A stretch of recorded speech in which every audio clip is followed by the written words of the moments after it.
Financial literacy actually has 5% to do with money. 95% of it is your attitude, your knowledge, your habits. Do you wake up and you are intentional about telling your money where to go? When you sit around and you throw your arms and say money is lost from what? This is about application. If things can't happen in your mind, you are dead. And are you making money in this economy? You have already limited yourself. Money is always looking for a home. There is a good number of persons who, when you want to send money to, they will say, don't send it to my phone. You deflate the money from yourself.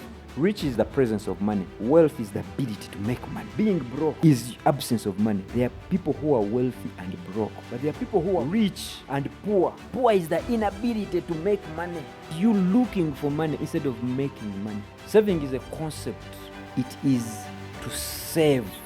So if there are expenses on your money and you removed some, you have saved it from the expenses.